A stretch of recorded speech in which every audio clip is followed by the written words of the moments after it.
আমি আপনার লোক, আমি মুসলমান, এই হলো কি ইহুদি। সে বলতেছে আমার কাছে টাকা পাইবে। তো সব ঘটনা শুনি নবীজি মুসলমানকে বললেন যে ওই ইহুদির টাকাগুলা তুমি দিয়া দিবে।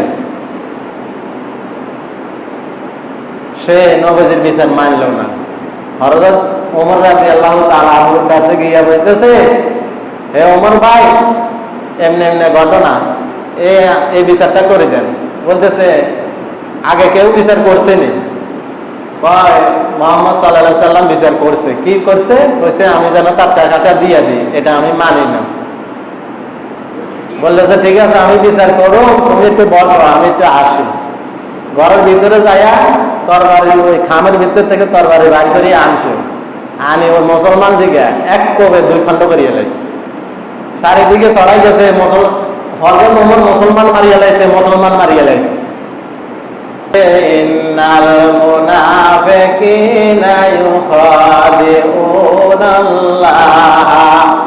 ওয়াল্লাযীনা আমানু ওয়া মা ইয়াখদাউনা ইল্লা আনফুসাহুম ওয়া মা ইয়াশউরুন।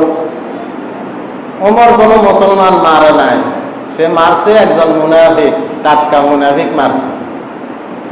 কে মারছে?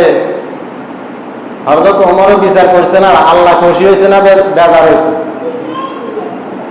প্রথম তো ছড়াই গেছে, হযরত ওমর মুসলমান মারিয়া লাইছে। নবীজিকে হাই হাই ঘটনা কি, যাও ভাই তারা ডাকো।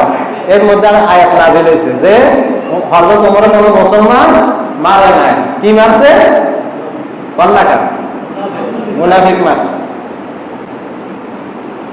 নবীজির বিচার মানে না, জমিনে থাকার কোন অধিকার আসেনি। হে নবীজির চিনছেনি কির মুসলমান? নবীজির ওজন বুঝছেনি? যে নবীর ওজন বুঝে না, এতে কিসের মুসলমান হয়েছে? আসমান জমিন সব হয়েছে আপনারা দিয়ে দেব। যদি কোন পাহাড়ের সম্ভাবনা দেব, যদি কোন আসমানের সাহাবের হাতের মধ্যে দেব, না লাগবে না।